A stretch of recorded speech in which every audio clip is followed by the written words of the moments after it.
If you watch my blogs regularly, you know that I usually don't focus on just one game in particular, but I had some real mixed emotions watching that Florida game last night, so that's all I'm going to discuss today.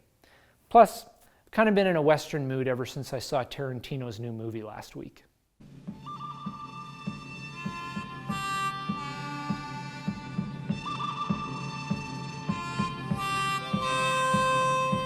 You know, I normally like to save the best for last, but then I wouldn't really be able to use the titling from the Eastwood movie, so I'll start with the positive. Now, I talked about this last week. The Oilers are notorious for being a soft team. They're easy to play against. They just get pushed around. And in fairness to some of their players, it's just not in their nature to play that way. You know, Jordan Eberle, he's not wired the same way as Brendan Gallagher or Brad Marchand. He's a finesse player. But I actually thought that last night the Oilers did a good job of being physically engaged against a bigger Florida team. There was actually a sequence where they had 3 or 4 hits on one shift. I couldn't find a highlight of it anywhere, but this is the big one and the one everybody's talking about. Now, make no mistake, this is a penalty. I thought it could have been 5 in a game. And this is coming from a guy who oftentimes when a player gets hit from behind, I feel the offendee is more to blame than the offender because the guy put himself in a vulnerable position. The Toffoli-Polak one is a classic example. Anyway, aside from the nature of the hit, the bottom line for me is there was a response in some way, shape, or form to the big hit on Hall earlier in the game. Hendricks sent a message here. You're going to run at our star player? Well, we may not be at the point where we immediately jump in to defend him, but we are no longer in the place as a hockey team where we do nothing. And that is a step in the right direction.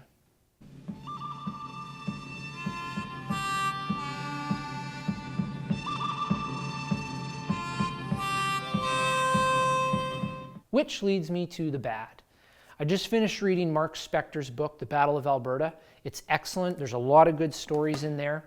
And one of the things he talks about quite a bit is the good old days when pretty much half of games ended in a line brawl.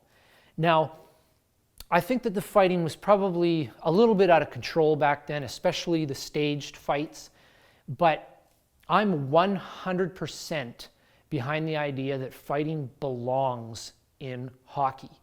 See, what people who want fighting out of hockey don't seem to understand is it's not about the violence. You know, we're not just a bunch of bloodthirsty fans who want to see somebody get their face smashed in. And it's not even about the entertainment value. It's about 2 things. Number 1, protecting your star players. And number 2, uniting your team. A hit like that calls for a fight because it's on their best player. It needs to be addressed immediately, plain and simple. See, when Hall gets clocked like that, and he has many times already in his career, and he gets up and sees that no one has come to his defense, he's thinking, well, I guess I'm on my own. And he's going to be looking over his shoulder to see who's coming all the time rather than focusing on making plays. On the flip side of that, when your star knows that his teammates have his back, he feels 6 inches taller and 15 pounds heavier. And to the people who say, oh, well, they can't risk taking an instigator penalty in a 2-1 game that they need to win, let me ask you, what is more important, winning a nothing game in the middle of January or building a tight-knit group that cares about each other and is willing to go to bat for each other every night?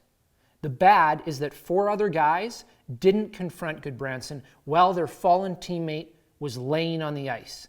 Yes, there was a response later, but there needs to be a mentality on the bench that if you mess with one of us, you mess with all of us. It needs to be a natural reaction to seeing one of your guys, especially your stars, getting targeted by the other team.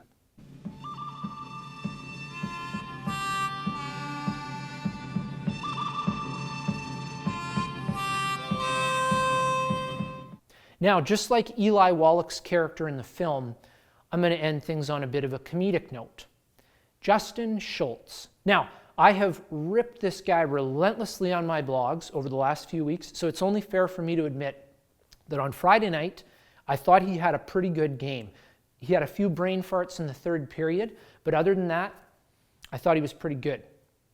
But that's one game out of 43. And last night, he was up to his old tricks, and I'm going to show you two examples of why he's such a liability for the Oilers.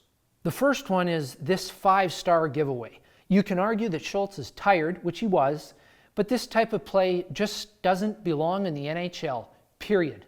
That's peewee hockey decision-making right there. The fact that Schultz makes plays like this with regularity and remains in the big leagues is nauseating. The second one is this. He misses this chance, which is fine. Guys miss opportunities like this all the time. But what I can't stand about it is the casualness of the play. He just taps it into the goalie and is sort of skating nonchalantly around the corner. And then, even though Talbot is almost certainly banging his stick on the ice to signal the penalty's ending, Schultz has zero defensive awareness here. Just because Florida didn't score on these two plays doesn't excuse Schultz. The Oilers are just dodging bullets every time he does this and they get away with it. I am really looking forward to when he is either gone at the trade deadline or just not re-signed in the offseason. Now I know that when you take a stance on something like fighting or a questionable hit, people are either going to strongly agree with you or strongly disagree with you. That's fine. Go ahead and let me know how you feel in the comments below, and I'll see you next week.